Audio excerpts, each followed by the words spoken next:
उम्मीद जताई जा रही थी कि ओमिक्रॉन कोरोना का आखिरी खतरनाक वेरिएंट होगा। उम्मीद जताई जा रही थी कि ओमिक्रॉन के तेज संक्रमण के साथ ही कोरोना का खात्मा भी हो जाएगा। उम्मीद ये भी जताई जा रही थी कि आने वाले 1-2 महीनों के अंदर ही कोरोना अपने अंतिम मुकाम पर होगा। लेकिन WHO के एक बयान ने सारी उम्मीदों पर पानी फेर दिया है और अब लगता है कि जल्दी ही ओमिक्रॉन से भी खतरनाक कोरोना का नया वेरिएंट आने वाला है। नमस्कार, मैं हूं अविनाश और आप देख रहे हैं अनकट। WHO की सीनियर इमरजेंसी ऑफिसर हैं कैथरीन स्मॉलवुड।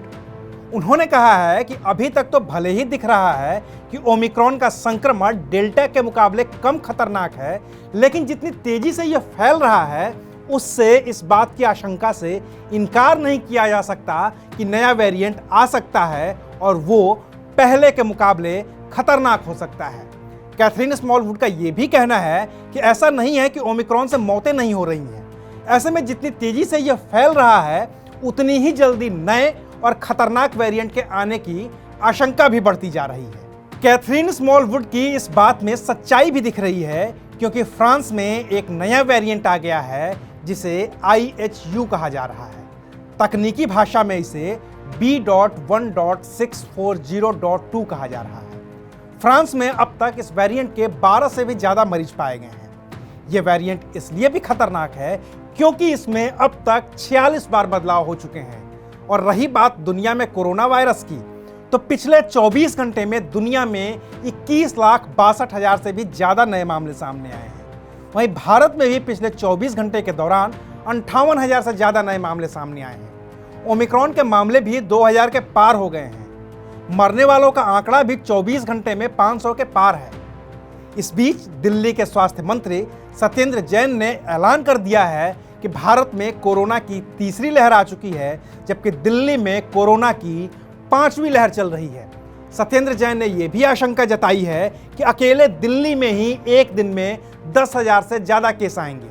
इसके अलावा दिल्ली में पॉजिटिविटी रेट भी 10% के पार पहुंचने की आशंका जताई जा रही है। दिल्ली के अलावा महाराष्ट्र और पश्चिम बंगाल में खतरा और भी तेजी से बढ़ रहा है। महाराष्ट्र में पिछले 24 घंटे में 18,000 से ज्यादा केस आए हैं, जबकि पश्चिम बंगाल में भी आंकड़ा करीब 10,000 का है। तमिलनाडु में भी दहशत बढ़ती जा रही है, क्योंकि वहां भी केस की संख्या 2700 के पार है। और इस बीच में 5 राज्यों के विधानसभा चुनाव भी हैं, तो रैलियों पर भी रोक फिलहाल लगती नहीं दिख रही है।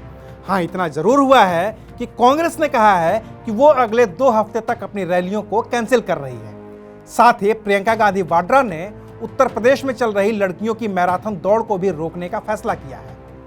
9 जनवरी को राजधानी लखनऊ में होने वाली प्रधानमंत्री मोदी की प्रस्तावित रैली को भी रद्द कर दिया गया है। बाकी तो राज्य वीकेंड कर्फ्यू से लेकर नाइट कर्फ्यू तक लगा ही रहे हैं। अपने अपने तई सख्ती बरती जा रही है, लेकिन जिम्मेदारी हमारी भी है कि हम कोविड प्रोटोकॉल का पालन करें, अपना ख्याल रखें, अपनों का ख्याल रखें, बेवजह बाहर जाने से बचिए, रैलियों में शामिल होने से बचिए और देखते रहिए अनकट। शुक्रिया।